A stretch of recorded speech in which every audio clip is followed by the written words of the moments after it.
Hello विद्यार्थी मित्रों, तमने हवे कदाच 1 થી 30 सुधीना परमाणु क्रमांक सुधीना तत्वों मोड़े थई गया हशे। तमने इलेक्ट्रॉननी संख्या, प्रोटॉननी संख्या, न्यूट्रॉननी संख्या हवे सारी रीते गणता आवड़ी गयुं हशे। तो ए इलेक्ट्रॉन, न्यूट्रॉन ने प्रोटॉननी संख्याना गणवाने आधारे ज थोड़ाक प्रश्नों जोईए। वारे घड़ी तमने उपयोगमां आया करशे एवा शब्द पर समझता पहला एक प्रश्न जोई लईए। एक स्पीसीसमां, स्पीसीस एटले घटक, कोई एक घटक में इलेक्ट्रॉन की संख्या, प्रोटॉन की संख्या और न्यूट्रॉन की संख्या अनुक्रमे, तो इलेक्ट्रॉन की संख्या 18, प्रोटॉन की संख्या 16 और न्यूट्रॉन की संख्या 16 है। तो आ स्पीसीस नो सिम्बॉल दर्शावो। चलो, अहीं प्रोटॉन की संख्या केटली छे? 16। भाई प्रोटॉन की संख्या 16 है, परमाणु क्रमांक कयो आवशे? 16। परमाणु क्रमांक 16 धरावतुं तत्व कयुं? 100 में ऐसी फंस गई क्लोरीन के आर्गोन के साथ, ये निष्क्रिय हो गई। एना પછી તમને क्रम प्रमाण करो सल्फर आवशे। तो 16 परमाणु क्रमांक धरावतो तत्व कयो छे? सल्फर। હવે सूत्र છે A = Z + N। Z बराबर परमाणु क्रमांक, तो जो आमां परमाणु क्रमांक કેટલો છે? 16। न्यूट्रॉन की संख्या, तो तमने प्रश्न में आप्युं छे न्यूट्रॉन की संख्या 16 है, तो 16 + 16 32। तो अहींया दળ क्रमांक अथवा बोलाय परमाणु भारांक केटलो छे? 32 है। हवे जो अहींया प्रोटॉन की संख्या 16 है पण इलेक्ट्रॉन की संख्या केटली छे? 18। परमाणु होय ने तेमां प्रोटॉन अने इलेक्ट्रॉन की संख्या समान होय। अहींया प्रोटॉन अने इलेक्ट्रॉन की संख्या समान नथी, मतलब आ परमाणु नथी। कोण छे? आयन छे। अने कयो आयन? प्रोटॉन करता इलेक्ट्रॉन की संख्या वधारे छे। जुओ 16 नहीं 18 छे। केटली वधारे? 2 इलेक्ट्रॉन मेळवे छे। तो जुओ अहीं प्रोटॉन की संख्या 16 छे ज्यारे इलेक्ट्रॉन की संख्या 18 छे। मतलब अहीं प्रोटॉन अने इलेक्ट्रॉन की संख्या समान नथी, एटले के स्पीसीस एटले घटक ए परमाणु नथी पण कोण छे? आयन छे। अने अहीं प्रोटॉन की संख्या करता 2 इलेक्ट्रॉन वधारे छे। प्रोटॉन की संख्या करता 2 इलेक्ट्रॉन वधारे छे एटले के परमाणु केटला? बोलो, 2 इलेक्ट्रॉन मेळवे छे। जो परमाणु 2 इलेक्ट्रॉन मेळवे 2 ऋण वीजभार धरावे छे। तो थशे बोलो सल्फर, परमाणु क्रमांक 16, भारांक 32 અને 2 વીજભાર ધરાવે એટલે -2 આ એનો જવાબ થયો। તો આપણે એસક્યુ એમસીક્યુ માં પૂછે તો ડાયરેક્ટ જવાબ લખતા આવડશે તો પણ ચાલશે। ઓકે, ચલો બીજો પ્રશ્ન। સમસ્થાનિકો કોને કહેવાય? એને ઇંગ્લિશમાં કહે છે આઇસોટોપ। સમ એટલે સરખું, સ્થાન એટલે આવર્ત કોષ્ટકમાં લોકોને સરખું સ્થાન છે, ધ્યાન આપજો। જે તત્વોના પરમાણુ ક્રમાંક Z સમાન હોય પરંતુ દળ ક્રમાંક A જુદા જુદા હોય તેમને એકબીજાના સમસ્થાનિકો કહે છે। તો જે તત્વોના પરમાણુ ક્રમાંક સરખા હશે પણ દળ ક્રમાંક એ જુદા જુદા હોય એને એકબીજાના સમસ્થાનિક કહે છે। અહીંયા ઉદાહરણ છે હાઇડ્રોજનનો, આનો પરમાણુ ક્રમાંક કેટલો? 1, ભારાંક કેટલો? 1। चलो आमा परमाणु क्रमांक 1, भारांक કેટલો? 2, परमाणु क्रमांक 1, भारांक કેટલો? 3। तो आ બધા તત્વો જુઓ, આ બધા ત્રણ તત્વોના પરમાણુ ક્રમાંક કેવા છે? સરખા છે, પરંતુ દળ ક્રમાંક Z સરખા છે પણ દળ ક્રમાંક A કેવા છે? જુદા જુદા। તો આ ત્રણેયને એકબીજાના સમસ્થાનિકો કહે છે। તો જે તત્વોના પરમાણુ ક્રમાંક સમાન હોય પરંતુ દળ ક્રમાંક જુદા જુદા હોય એમને એકબીજાના સમસ્થાનિકો કહે છે। તો આ બધાને એકબીજાના સમસ્થાનિકો કહેવાય। બીજી પણ એક વ્યાખ્યા બનશે, જોઈએ।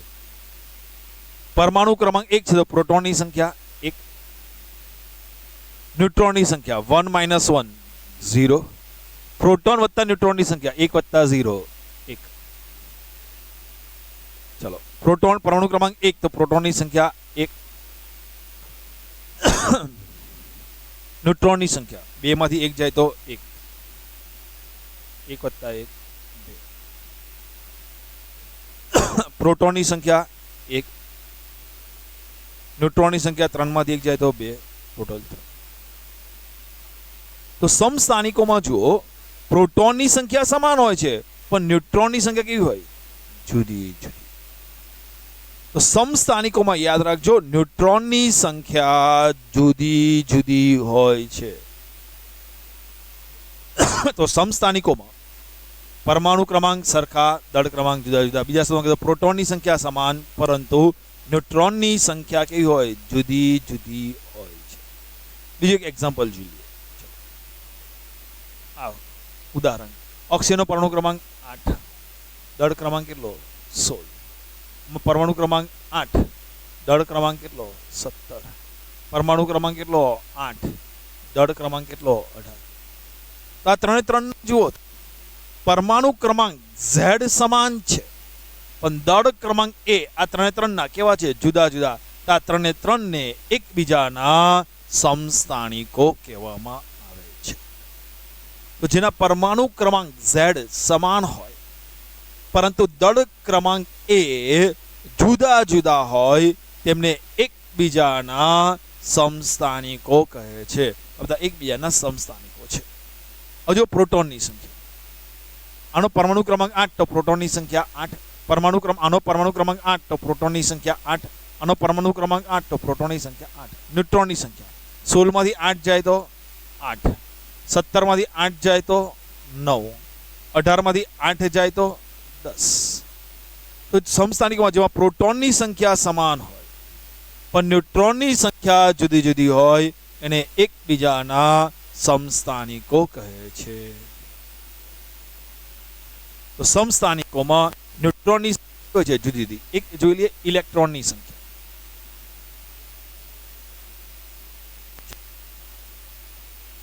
પરમાણુ ક્રમાંક કેટલો છે? 8. પ્રોટોનની સંખ્યા કેટલી છે? 8. પરમાણુમાં પ્રોટોન અને ઇલેક્ટ્રોનની સંખ્યા કેવી હોય? સમાન. તો 8. પ્રોટોનની સંખ્યા કેટલી છે? 8. તો ઇલેક્ટ્રોનની સંખ્યા પણ 8. પ્રોટોનની સંખ્યા 8 તો ઇલેક્ટ્રોનની સંખ્યા પણ 8. તો આ ત્રણે ત્રણમાં બોલો ઇલેક્ટ્રોનની સંખ્યા કેવી હોય છે? સમાન. તો યાર જો સમસ્થાનિકોમાં ઇલેક્ટ્રોનની સંખ્યા સમાન હોય છે. તો સમસ્થાનિકોમાં જો પ્રોટોનની સંખ્યા સમાન, ઇલેક્ટ્રોનની સંખ્યા સમાન, જુદું કોણ હોય? ન્યુટ્રોનની સંખ્યા. તો સમસ્થાનિકોમાં કયા મૂળભૂત કણ જુદા જુદા હોય છે? ન્યુટ્રોન. પ્રોટોન અને ઇલેક્ટ્રોન સમાન હોય છે. તો જેટલા પણ સમસ્થાનિકોમાં પ્રોટોનની સંખ્યા સમાન, ઇલેક્ટ્રોનની સંખ્યા સમાન, જુદું કોણ હોય? ન્યુટ્રોનની સંખ્યા જુદી જુદી હોય છે. અધ્યયન રાસાયણિક ગુણધર્મો, આખું કેમિસ્ટ્રી એ ઇલેક્ટ્રોન પર રચાયેલું છે. જે ઘટકોના ઇલેક્ટ્રોનની સંખ્યા સમાન હોય એના રાસાયણિક ગુણધર્મ સમાન હોય. જે ઘટકોમાં ઇલેક્ટ્રોનની સંખ્યા સમાન હોય એના રાસાયણિક ગુણધર્મ સમાન. તો સમસ્થાનિકોમાં ઇલેક્ટ્રોનની સંખ્યા સમાન હોય છે.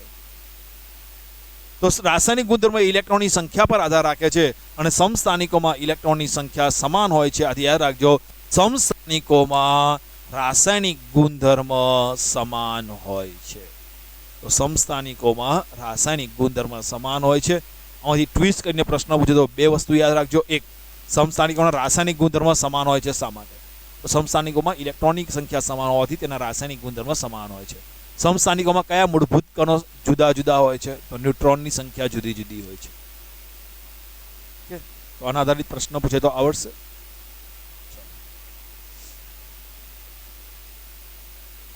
આવજે સમભારિકો. સમસ્થાનિકોને ઇંગ્લિશમાં આઇસોટોપ કહેવાય છે. સમભારિકોને ઇંગ્લિશમાં કહેવાય છે આઇસોબાર. હવે સમભારિકો છે ને એ સમસ્થાનિકો કરતા રિવર્સ છે. સમસ્થાનિકોમાં શું હતું? જેમાં ઝેડ સમાન એ જુદો જુદો. આમાં શું આવશે? ઝેડ સમાન એટલે પરમાણુ ક્રમાંક જુદો જુદો પણ દળ ક્રમાંક એક એવો હોય સમાન હોય તેને એકબીજાના સમભારિકો કહે છે. તો પરમાણુ ક્રમાંક અને દળ ક્રમાંકની વ્યાખ્યામાં ધ્યાન આપજો. દળ ક્રમાંક સમભારિકોમાં ઉલટા સુલટી જશે. પરમાણુ ક્રમાંક જુદા જુદા હોય પણ દળ ક્રમાંક સમાન હોય. તો સમજો, ઉદાહરણ જોઈ એટલે તમને ખ્યાલ આવશે. આર્ગોનનો પરમાણુ ક્રમાંક કેટલો? 18. દળ ક્રમાંક કેટલો? 40. પોટેશિયમનો પરમાણુ ક્રમાંક કેટલો આપે છે? 19. એ કેટલો છે? 40. કેલ્શિયમનો પરમાણુ ક્રમાંક એ કેટલો? 20. ઝેડ કેટલો? 20. દળ ક્રમાંક એ કેટલો 40. તો આ ત્રણે ત્રણ તત્વોના જુઓ, તો આ ત્રણે ત્રણ તત્વોના પરમાણુ ક્રમાંક સમાન છે, પરમાણુ ક્રમાંક જુદા જુદા છે પણ દળ ક્રમાંક સમાન છે. તો અમને એકબીજાના સમભારિકો કહેવાય છે, આઈસોબાર. જો આઈસોબાર કોને કહીશું? તો જે તત્વોના પરમાણુ ક્રમાંક જુદા જુદા હોય પરંતુ દળ ક્રમાંક એ સમાન હોય. આ ત્રણ ઘટકોને એકબીજાના સમભારિકો કહે છે. જો પ્રોટોનની સંખ્યા, તો આમાં પરમાણુ ક્રમાંક 18 છે, તો પ્રોટોનની સંખ્યા 18. ન્યુટ્રોનની સંખ્યા 40 માઇનસ 18. 40 માંથી 18 જાય તો કેટલા રહેશે? 10 માંથી 8 જાય તો 2, 3 માંથી 1 જાય તો 2, 22. તો આમાં ન્યુટ્રોનની સંખ્યા છે 22. આમાં જો પ્રોટોનની સંખ્યા, પરમાણુ ક્રમાંક 19, તો પ્રોટોનની સંખ્યા 19. આમાં ન્યુટ્રોનની સંખ્યા 40 માઇનસ 19.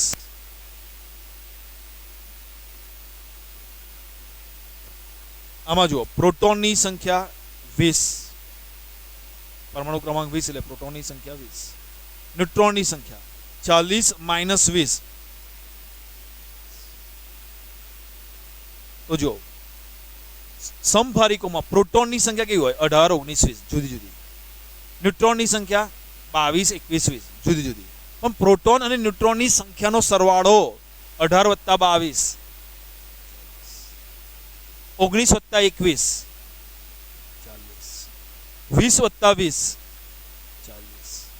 તો જે ઘટકોમાં પ્રોટોનની સંખ્યા સમાન, પ્રોટોનની સંખ્યા અલગ અલગ હોય, ન્યુટ્રોનની સંખ્યા પણ અલગ અલગ હોય, પ્રોટોન અને ન્યુટ્રોનની સંખ્યાનો સરવાળો સમાન હોય તો તેમને એકબીજાના સમભારિકો કહે છે. તો પ્રોટોનની સંખ્યા અલગ અલગ, ન્યુટ્રોનની સંખ્યા અલગ અલગ, પણ પ્રોટોન અને ન્યુટ્રોનની સંખ્યાનો સરવાળો સમાન હોય તેને શું કહેવાય છે? સમભારિકો. જે આઇસોટોન,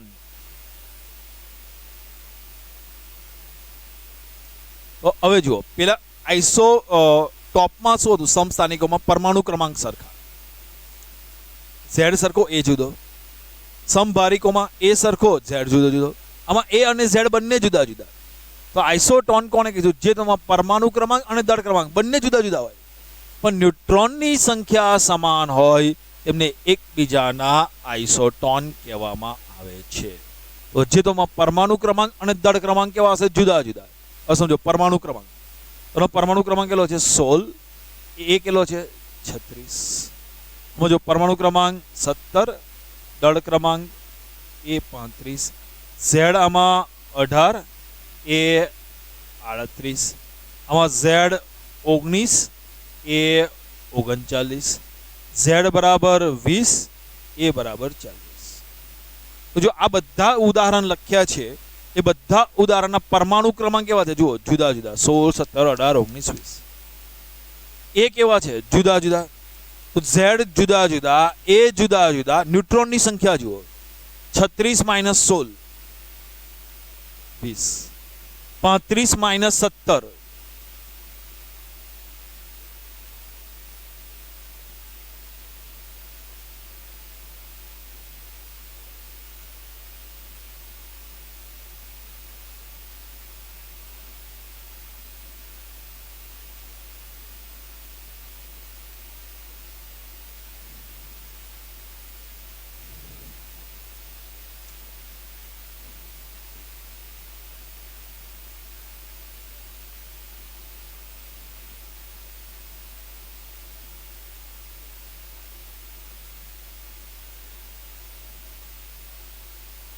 या 37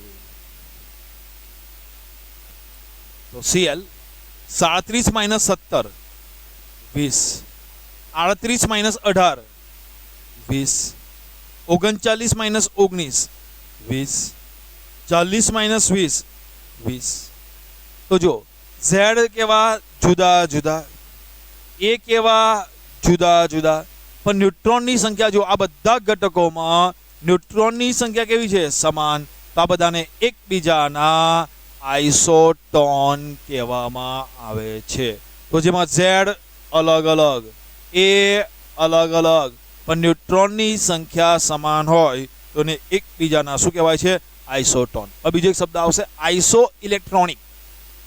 આઇસો ઇલેક્ટ્રોનિક એટલે કહેવાય સમ. આઇસો એટલે સરખા, આઇસો ઇલેક્ટ્રોનિક એટલે આઇસો એટલે સરખા, એટલે આઇસો ઇલેક્ટ્રોનિક એટલે સમ ઇલેક્ટ્રોનિય. શું કહેવામાં આવે છે? સમ ઇલેક્ટ્રોનિય.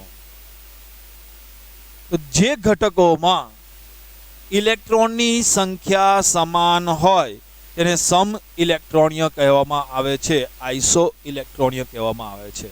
આવશે બોલો આઇસો ઇલેક્ટ્રોનિક કોને કહીશું? જેમાં ઇલેક્ટ્રોનની સંખ્યા સમાન હોય, જે ઘટકોમાં ઇલેક્ટ્રોનની સંખ્યા સમાન હોય એને સમ ઇલેક્ટ્રોનિય કહેવામાં આવે છે. ઉદાહરણ જોઈએ, જો ઘટક હવે વિચારો, આમાં ઓક્સિજનનો પરમાણુ ક્રમાંક કેટલો? 8. એમાં પ્રોટોનની સંખ્યા 8, ઇલેક્ટ્રોનની સંખ્યા 8 હોવી જોઈએ, પણ -2 વીજભાર છે, 2 ઇલેક્ટ્રોન મેળવે છે. 10. આમાં પરમાણુ ક્રમાંક 9, તો ઇલેક્ટ્રોન 9 હોવા જોઈએ, પણ -1 મતલબ 1 ઇલેક્ટ્રોન મેળવે છે, તો 9 ને 1 10. નિયોનનો પરમાણુ ક્રમાંક 10 છે, એટલે એમાં પ્રોટોનની સંખ્યા 10, તો ઇલેક્ટ્રોન પણ 10 હોવા જોઈએ, અને આ પરમાણુ જ છે, આયન નથી. એમાં પ્રોટોન અને ઇલેક્ટ્રોનની સંખ્યા કેવી આવશે? સમાન. એનએનો પરમાણુ ક્રમાંક 11 છે, તો પ્રોટોનની સંખ્યા પણ કેટલી? 11. પરમાણુમાં પ્રોટોન અને ઇલેક્ટ્રોનની સંખ્યા સમાન હોય તો ઇલેક્ટ્રોન પણ 11 હોવા જોઈએ, પણ આ પરમાણુથી આયન છે, +1 એટલે એક ગુમાવે. M0 પરમાણુ ક્રમાંક 12 છે, તો પ્રોટોનની સંખ્યા 12, તો ઇલેક્ટ્રોન પણ 12 હોવા જોઈએ. +2 મતલબ 2 ઇલેક્ટ્રોન ગુમાયા, તો 12 ને 2 10. EL નો પરમાણુ ક્રમાંક 13, તો પ્રોટોનની સંખ્યા 13, તો ઇલેક્ટ્રોનની પણ સંખ્યા 13 હોવી જોઈએ. +3 મતલબ 3 ઇલેક્ટ્રોન ગુમાયા. તો જો આ બધા ઘટકોમાં ઇલેક્ટ્રોનની સંખ્યા સમાન છે તો એને એકબીજાના શું કહીશું? આઇસો ઇલેક્ટ્રોનિય અથવા કહેવાય સમ ઇલેક્ટ્રોનિય. તો આટલું કમ્પ્લીટ તૈયાર કરી દેજો.